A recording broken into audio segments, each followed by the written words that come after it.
Yeah, we're going from 60 words per object from some of the most famous things from throughout the Empire to 4,000 words I've written about a single fragmentary thing from London. This talk's quite light-hearted, but I'm going to give you a content warning at the start that obviously this contains scenes of a sexual nature. I will be touching on themes of sexual discrimination and assault, but not dwelling on them. And there is mandatory audience participation.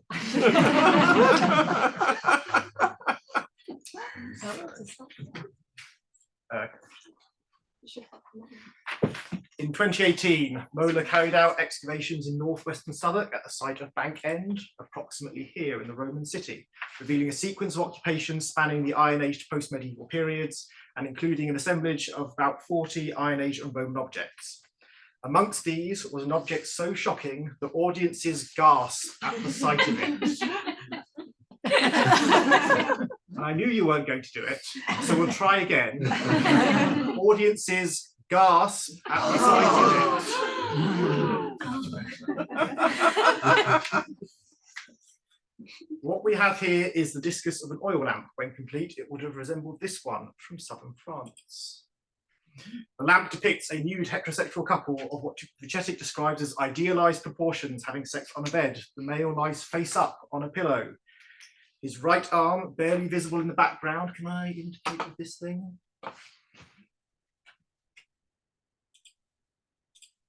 Excellent. His right arm in the background raised. The female straddles him, her left arm extended outwards over his head, holding a small curved shield, her right arm pulled back, holding a curved sword or dagger. Striations on that arm indicate she is wearing a padded manica. Beneath the bed are a small short sword and a large shield or scutum. This is a representation of sex as gladiatorial combat. The woman with her small shield, curved sika and manica is depicted as a victorious Thrace or Thracian, although lacking the greaves and helmet that would normally be part of that costume. The weapons discarded beneath the bed show that the man is a disarmed mirmillo, his arm raised in the traditional gladiatorial pose of surrender. This scene is unusual, obviously, in a lot of ways. Lamps depicting gladiators are reasonably common in London. 7 were known as of a few weeks ago. We recently dug another one up near Holborn. Erotic lamps are not. Whilst they generally make up between 4 and 6% of assemblages in the 1st and 2nd centuries, in London they're virtually unknown. There's only one other explicitly sexual lamp from London, from Leadenhall Street, presented for you in a sexy soft focus. And another lamp depicting a nude woman serving at a banqueting scene could be considered erotic depending on what sort of parties you go to. This is, to my knowledge, the only lamp of its type from Britain. We know of about half a dozen others from the rest of the empire, from Switzerland, France, and Spain, which when you say it like that, sounds like a wide distribution, but it's not. Vichetic refers to another one from Cologne, but I've not been able to track this one down. And there's another lamp from Pompeii, which shows a similar scene with a woman striking a man, but without the gladiatorial effects. We also see the same scene cropping up on medallions affixed to ceramic vessels produced in the Rhone Valley, approximately here. So when we map all the sites producing these images, we can see that they have quite a tight distribution in and around the province of Gallia Narbonensis. It's also noticeable that all of the sites to produce these lamps were forts and colonia. I have not been able to establish any connection between the military of this part of the empire and Britain, so let me know if you can think of anything. These lamps are likely very early. Picture lamps generally date to the 1st century. Our example was found with pottery dated AD 50 to 80. Liebengut suggests that the Swiss ones were made potentially around or shortly before the conquest of Britain. What then are we to make of this? There are multiple angles from which an object like this can be viewed, and in no particular order, we will spend the next 10 minutes or so exploring some of them. Could this, for example, be a rare depiction of a female gladiator, as Tasia suggests for the Rhone pottery? There is very scant evidence for women fighting in the arena. Manas collects together 10 literary references and a single epigraphic fragment, but a positivist reading of these sources might suggest that women of all social classes fought in the arena and sometimes even trained specially as gladiators. Audiences may have been drawn particularly to the novelty, exoticism, and scandal of the events. Mentions of these fights peak during the reign of Nero, perhaps suggesting that the art form flourished in the 1st century. We can add to this a potential female gladiator from Britain. This is a piece of pottery from Leicester that has graffiti reading Veracunda Ludia, Lucius Gladiator. Ludia is a word usually translated as dancer, entertainer, or a partner of a gladiator. And here it might indicate that Veracunda was the partner of the gladiator Lucius. However, it's also the word that's used in those few historical sources to describe female gladiators. A suggestion that a female burial from Great Dover Street, also in Southwark, was a gladiator can probably be discounted. This was based on a reading of the imagery of the picture lamps, which included an example depicting a fallen gladiator. The recent discovery of another fallen gladiator lamp from Holborn by MOLA gives us the opportunity to revisit the true significance of this symbology. Depictions of female fighters are even rarer than descriptions of them. This relief from Halikarnassus in Turkey, now the British Museum, was long thought to be the only such image. It shows 2 fighters, one of whom, this one, has long hair tied up in the manner of a Roman citizen woman, and declares that the match between Amazon and Achillea was a draw. Manus has recently suggested this statuette, previously thought to depict an athlete holding a strigil, instead depicts a female Thrax holding up a curved seeker. This argument is broadly convincing based on the pose and the costuming having parallels with other depictions of gladiators, but I take issue with the seeker identification up here. You see, it's not actually a curved blade, it's a flat blade that's bent against the thinnest edge of it. So if it's not a strigil, which it still could be, it's more likely to be a bent sword or dagger, and this woman therefore wouldn't be a Thracian. Note also the similarity of her briefs to this leather pair found in London.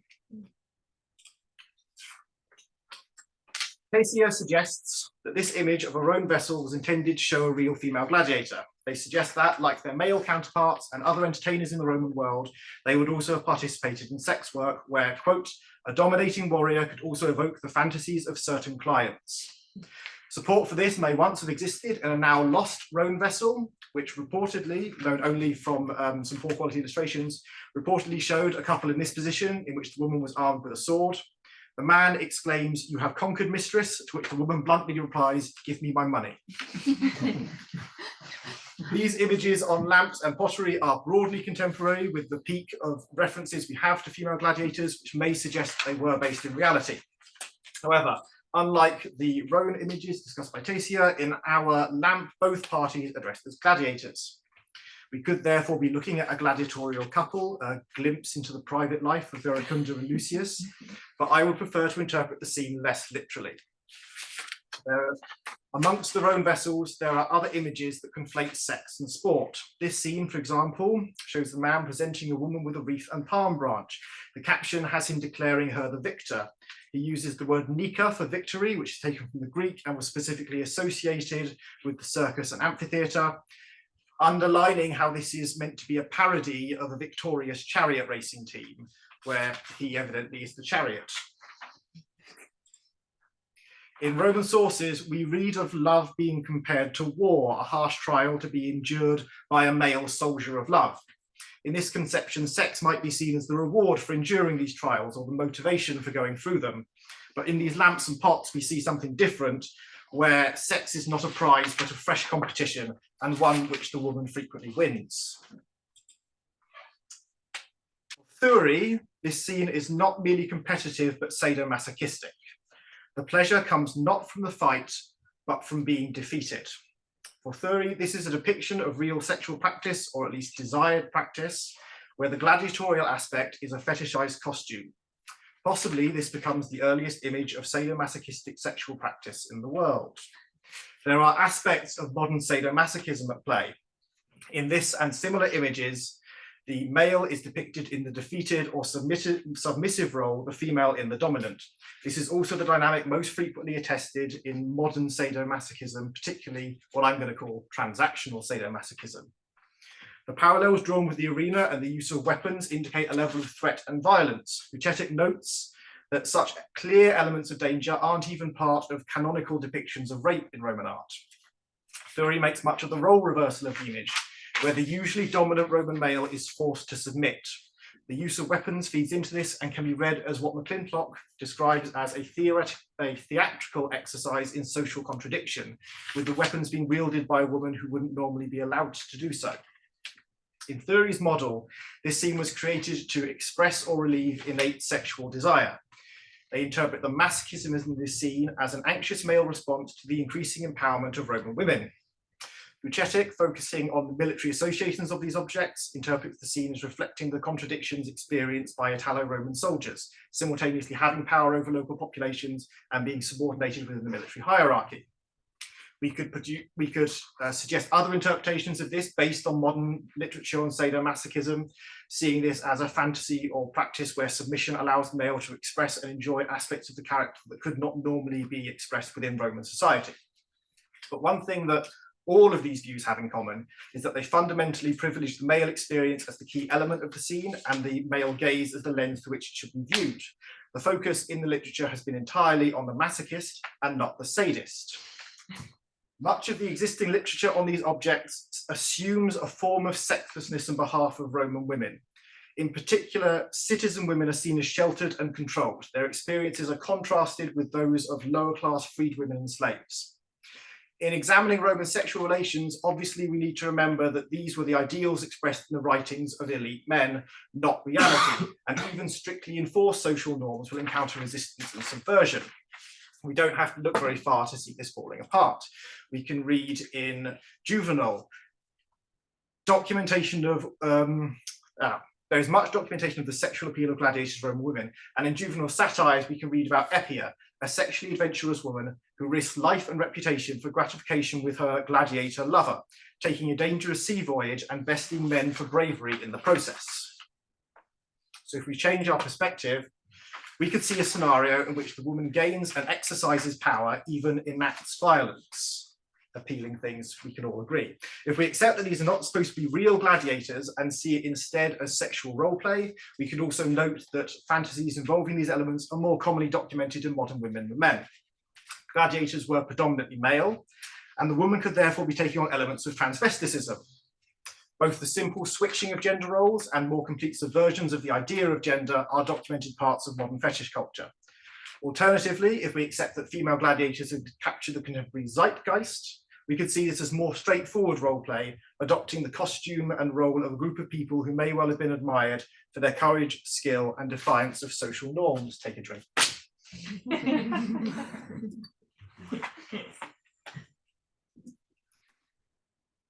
But there's only so far we can go with adding nuance to this interpretation. I think that the deviant or transgressive nature of this scene has been overemphasized. The violence is implied but not explicit.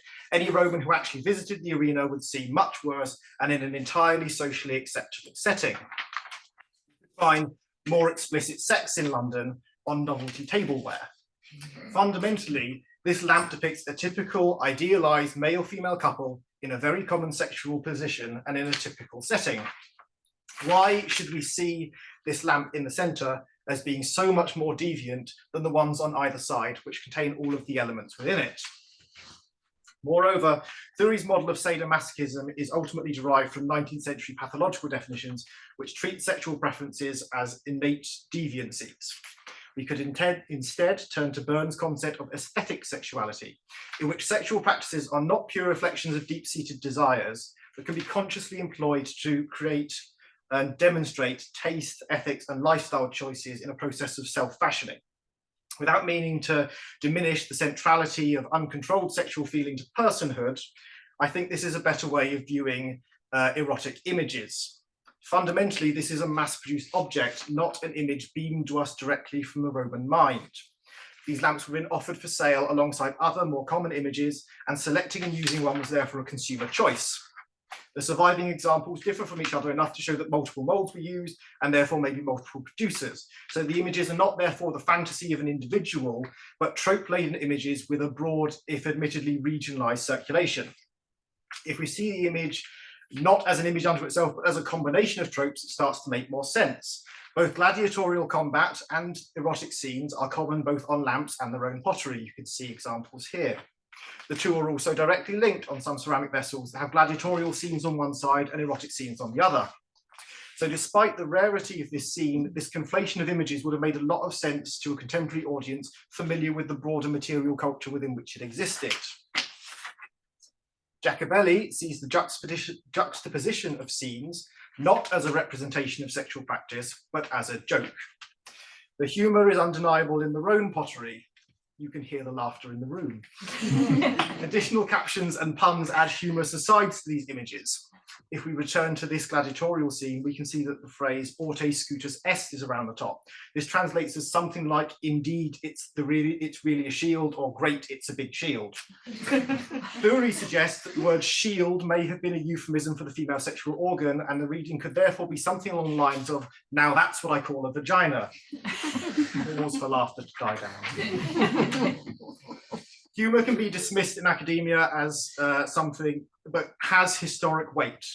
In Cassius Dio, we read that Severus banned the practice of female gladiators in 200 AD after the joke stemming from one game got out of hand and started to be made against citizen women. There are no subsequent references to female gladiators suggesting that the ban held.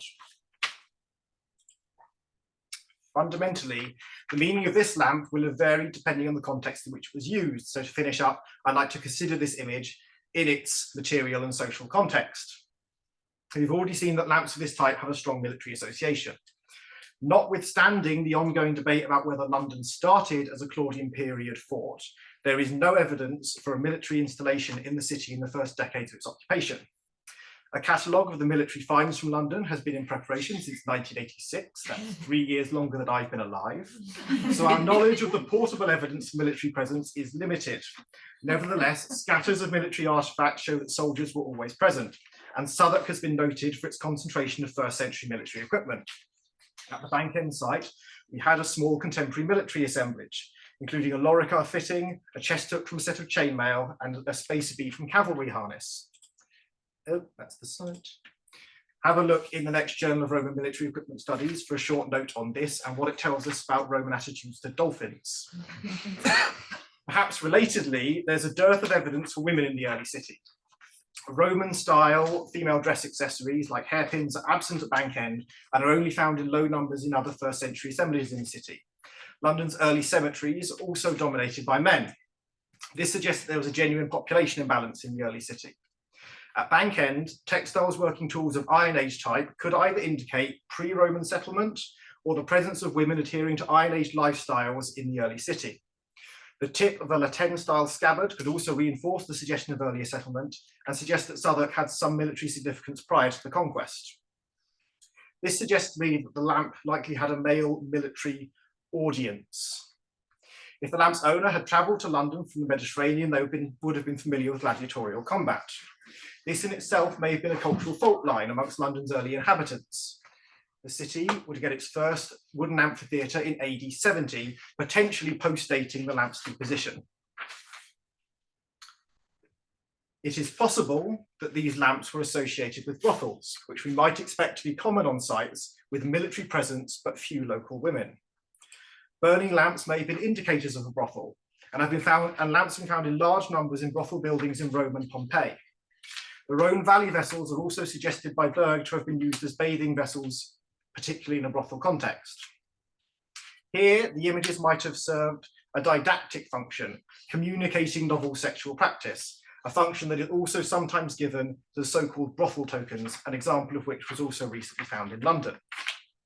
However, depictions of sex are not uncommon in the Roman world, and objects depicting sex could be considered appropriate for the Roman household. This is not to presume that sexual images were appropriate in all situations, but portable objects are easy to conceal or display as desired.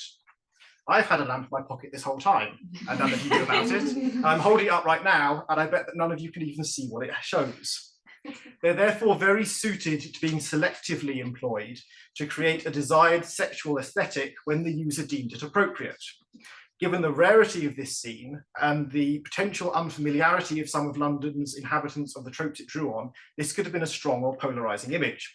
You could imagine it being used to construct the identity of a worldly and travelled pleasure seeker, or in other terms, a degenerate foreign pervert. However, in a male-dominated military context, the humour of this scene may have been more important than its eroticism. Sexualized banter and humor have been shown to be prominent aspects of bond formation in male homosocial spaces, including the military. Whilst the conflation of two common scenes may have been humorous in its own terms, or a venue for puns as shown on the Rhone vessels, Bucetic highlights other possibilities. The use of humor in erotic scenes could be a technology of domination. Here the intention could have been to show a world turned upside down, mocking the very idea of female dominance. Mike, sorry, could you hold that one? Alternatively, consider the dynamic if the object were gifted to someone rather than chosen by them. The scene would therefore transform totally and become a way for the identity of submissive to be imposed unwillingly upon the recipient, a way for messmates to tease each other for perceived sexual failings. The diversity of interpretations for this scene proposed by archaeologists is probably only a fraction of those encountered in the Roman period, especially given the rarity of this type of depiction in Britain and London specifically. What may have been a commonplace piece of bawdy humour to a soldier from southern Gaul may have been deviant for amok to even a soldier from elsewhere, an implied threat to local women, or an aspirational power fantasy. Whatever the preferred reading, I think this case study shows that sexual images need to be seen not as a straightforward reflection of inner desires, rather the contradictions between the more transgressive aspects of the scene and its overall intelligibility to a Roman audience are better explored by seeing it as a mutable social symbol, distributed commercially and moderated through practice. This is where I got my ideas from. Thank you.